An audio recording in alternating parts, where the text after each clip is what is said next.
Look, I thought we started the game well in the first half. Had our opportunities to take the lead.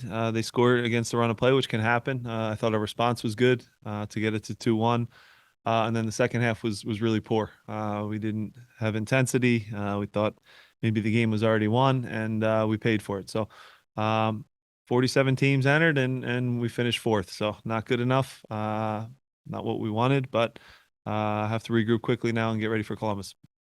To that point about the second half, um, what was it about with just the entire performance you just weren't happy at all with? And then I guess how do you try and throw that away for Wednesday because the upcoming stretch now it's pretty massive for you guys. Yeah, we have some good teams left on the schedule, that's for sure. We have a everything is still possible though. We kind of control our own destiny as it sits right now. We've gained some positive momentum, I think, from this competition, and had two really good wins in the league before the break for Leagues Cup.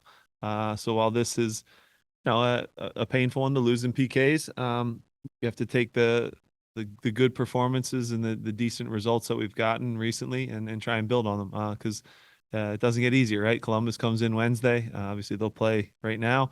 We'll be on the same rest. It'll be a difficult game, but at home, our margins, because we had such a poor first half of the year, are really small. So I think the group will bounce back and put together a team for Wednesday that can play with the right intensity. I thought, again, we started the game really well, and I thought we were all over Colorado for whatever the chances we created. I think could have had more goals, but at the same time, it wasn't enough. They scored, a little bit of an unlucky one with Leon on the tackle on the first goal, and then the second one, we don't we give up three consecutive kind of corner kicks at the beginning of the half, and when you do that, you leave things to chance. And the kid hit a good shot. I think Dre was a little obstructed, but goal counted, and we paid for it. Jim, you talked about some positive momentum. Obviously, tie, I'm sure, is one Yeah. of those that comes out of this tournament. But how do you feel that this team is positioned now for this busy stretch ahead? What do you take out of this tournament? Yeah, like I said to you guys before, we had a run of about three games where we had some really good depth. We lost obviously Jose and Damian now, so it gets a little bit thinner. We're gonna have to call upon guys to step up and play the bulk of the minutes. The schedule's a little unique, and now that we go Wednesday and then Saturday against Red Bull in a high intensity game as always, and then we shut down for 2 more weeks. So it's a little bit stop and start, but that's the way things have shaken out.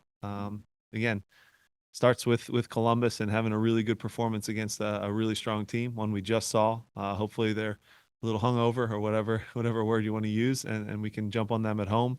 But we've put ourselves in a hole in the regular season, but we also know we have a group that can go on a win streak, and 3 wins in a row in this league, and all of a sudden you're right back up the table. That's the reality of it, whether you like it or not. As a fan, that is the reality. So we have to find a way to put together some wins and add to our point total and get in the playoffs, and then from there we can play with anybody, like we've said. On Daniel's PK tendencies of what he does in the regular games and what he does in shootouts. Obviously, he wasn't part of the Mazatlan one. You took him off just before that. Yeah. Any thoughts on that difference in his splits? Yeah, PKs are a part of the game. I don't think they are they're it's a strange way to conclude a game. I think I've said that forever. And Danny's the guy who carries, I would just say, the scoring load for this club. It's almost, 15 to 20 plus goals every year. The assists that he gets, he's the guy that makes plays for us. Sometimes we have to maybe take that burden off of him because we rely so much on him to get goals.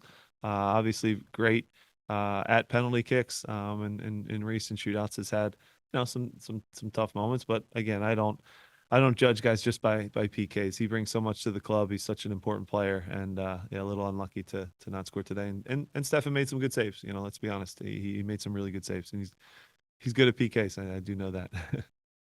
Did the news about Damien affect the lineup choices today with 3 out of the 5 penalty kick takers from the Mazatlan game not being available? And I don't know what can you say about Damien and his presence with the team? Yeah, Damien gave a ton to the club in his short time here. He's a guy I've had a great relationship with through the years.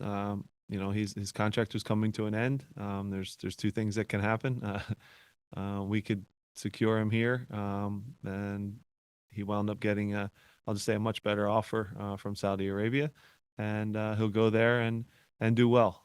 Doesn't make us any better, that's for sure. But you know, we have 9 games left now to conclude the season. We have to get as many points as possible. Other guys have to step up in his absence, but great player, great person. I think has an opportunity now to set up his family in with the contract that he got there. So we didn't get in the way and block that from happening. So again, part of the game, you lose good players, and it happens. But we have to focus now on finishing strong in the last 9 games.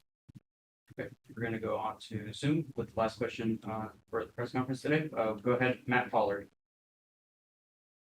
Hi, Coach Matt Pollard, Burgundy Wave. You coached Keegan Rosenberry for a number of years at Philly. What have you made of what he's done with the Rapids now being a captain? Thank you. Yeah, look, anytime Chris Armas picks you as the captain, that means you're a very good leader. Chris was an incredible leader of a lot of teams that I played on in Chicago, and he's a winner. Keegan, we worked with here in Philadelphia, did a great job in his time here. Moved on to Colorado, got better and better as the years went on, and good kid, good player, and happy for all the success he's had. You know, being the captain of a team is a big responsibility and speaks to kind of the culture that Chris wants to build there, and he has Keegan as his leader to execute that culture. So, 2 good people, 2 good human beings, and you know they're good at this game of soccer. So happy for Keegan, even in a loss tonight.